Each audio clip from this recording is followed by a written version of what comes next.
Hello everybody, it's me, your boy Cryptid. We have another fantastic video by Steorg, and he wants to tell us about the future state of Wuthering Waves in 5 whole minutes.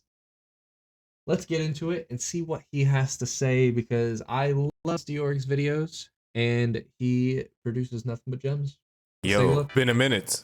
Uh, so today I want to talk about the future of Wuthering Waves. Did we finally reach the limit? Because 2.0 of... I will say, I think the future of Wuthering Waves looks pretty bright, honestly. They have not been slowing down character designs. If anything, the latest character design that got shown to us, everybody kind of blew up about the jellyfish girl.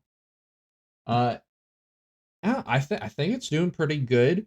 They haven't really shown anything to be concerned about except for Whimpering Waste. I think that game mode was not the best, if I'm to put it bluntly. I don't think it was the best. I don't think it was really what they envisioned. I still stand by what I said before about how Whimpering Waste was just a cop out to make characters so they could make characters with grouping skills be relevant in a game mode, because they want to create that. They want to create a niche for that with grouping. Um Obviously, to sell more characters, they want to spice up different things. Same thing with Honkai Star Rail, with Apocalyptic Shadows, Pure Fish, and MOC, 3 different game modes, and different characters fit in different niches. They want to try and set that standard, which is all fine and good. I just feel like their premier character for that, Roshia, wasn't the best. I mean, great character and all, but I just did not think she was worth it. But besides the point, I think Wuthering Waves is in a great state right now. Let's see what he has to say. Wuthering Waves was so good that it made the game blow up, making the game very popular again and people getting back to it. But you know, some people are saying that something like that wouldn't happen again in the same game. And it's kinda concerning because it kinda makes sense. The game is not bad anymore. The game doesn't have an insane amount of problems anymore, so that it can make some crazy change. And what...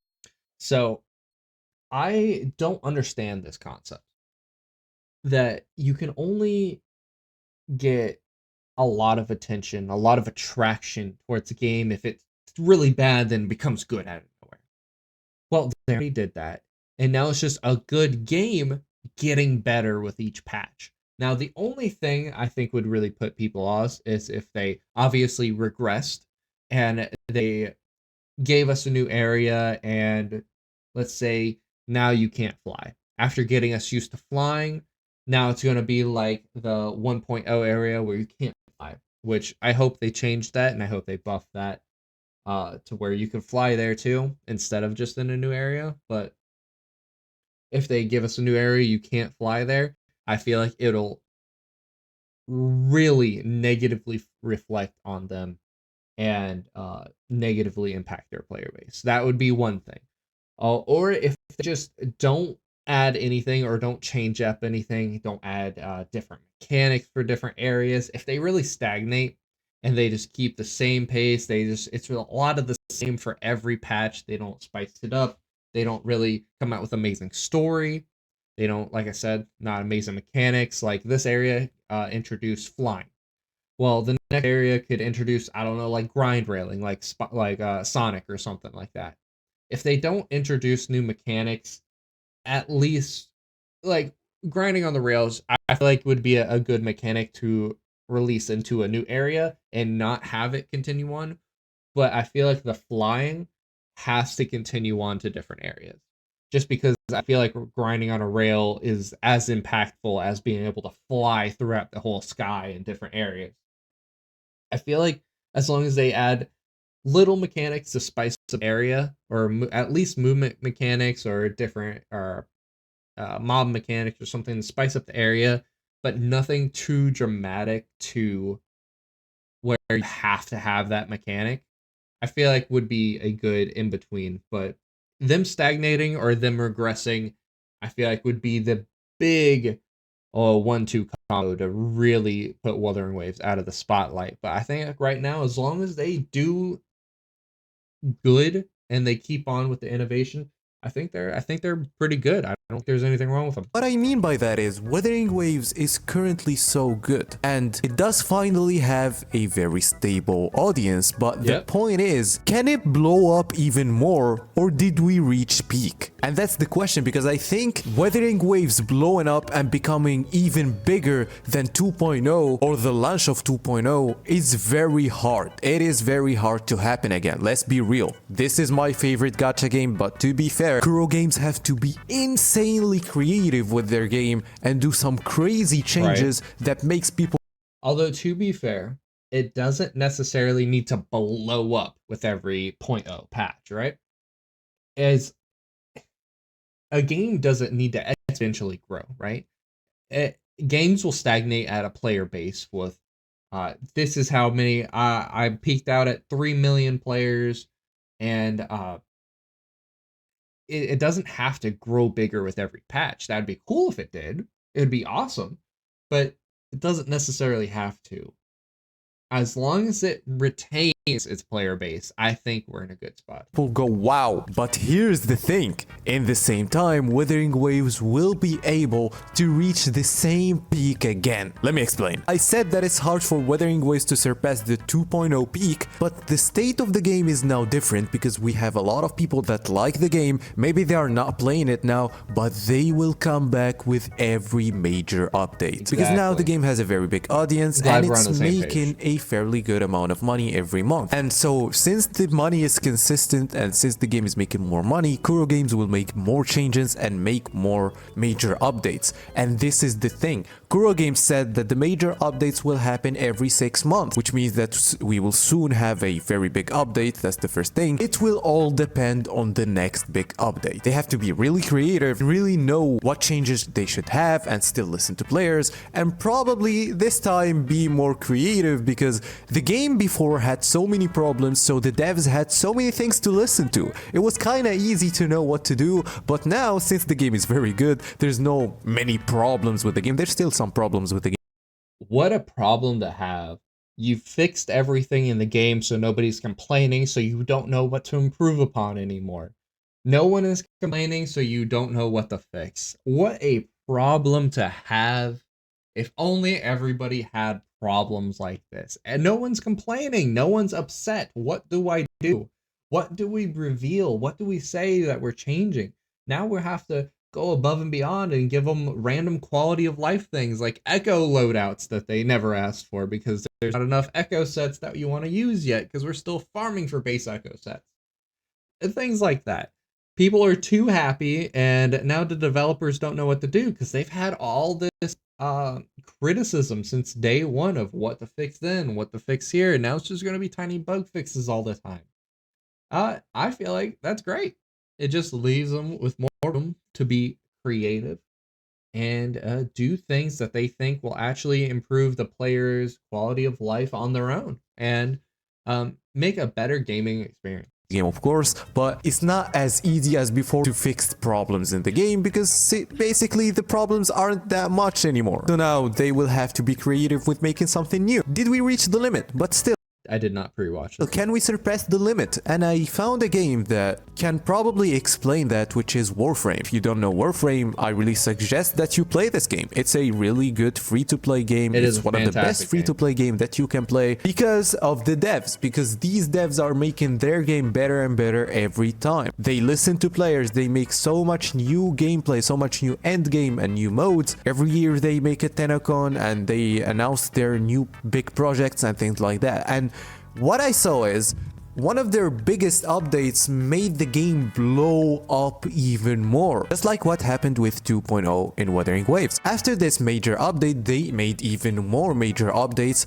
but they didn't really surpass the peak, but they were so close to it. And the thing is, I think that some of the Warframe major updates were way bigger than Wuthering Waves. Although I think that Wuthering Waves still can reach an insane amount of audience, I don't know exactly how. It's a major update, yes, but what will exactly happen in this major update that will make everybody just go, wow, the whole world is now playing Wuthering Waves? And that is actually my question now. Now, of course, for some people, See, that is a very good question, but I feel like, now how do I word this? How do I explain myself?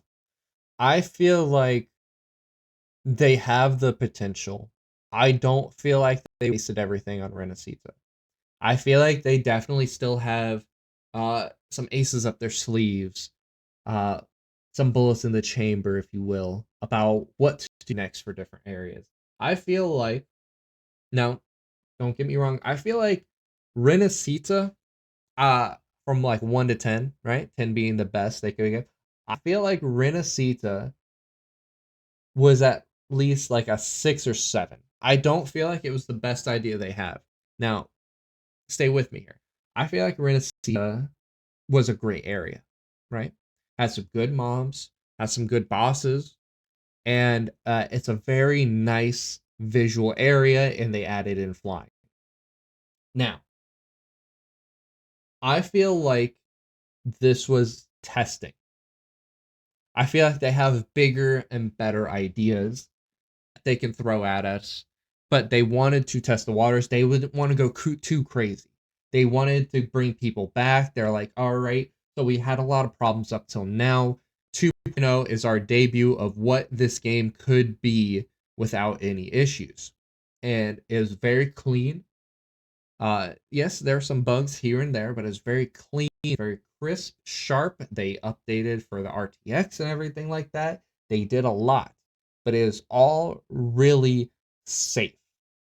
Of course, people are going to love flying. Of course, people are going to love the new flashy characters and stuff like that. I feel like their crazier ideas are definitely going to be in the next 0.0 patches after this, because they just wanted to show everybody that they could release something and it not be broke on day one. And they wanted people to see that they can be creative and innovative and change things up. Now they have shown that, and they've been given the, okay, we like your ideas, show us more. Now it's just going to get bigger and bigger from here. I feel like they just have a stockpile, and we're only seeing the peak of it, or not the peak, the intro of it. Only just seeing a glimpse of what they can do. people that don't understand what nuance is, I'm not saying that the game is dying, please. I'm just saying that probably 2.0 was the peak of the blow up because it's had the biggest changes, and it probably will always have the most changes in the history of Wuthering Waves. So what I'm saying is 2.0 is the peak of the blow up, because Wuthering Waves can blow up again but cannot be bigger than 2.0. It can be as big, but I don't know if it's gonna become peak Honkai Star Rail, for example. I'm so happy that the game is really changing and becoming better and better, but at the same time the game will always retain its players. Since this is the pace that we're going in, every single update we're getting good changes, every single update the game is getting better. I'm currently still enjoying Brant. He's still at level 70. I'm just playing, I'm using his gameplay. He's so cool. And yeah, they're making good characters, they're making good gameplay, and I still think that the real gameplay with the Wuthering Waves didn't come out yet. And this is the thing that I'm relying on. The gameplay of this game can still get even better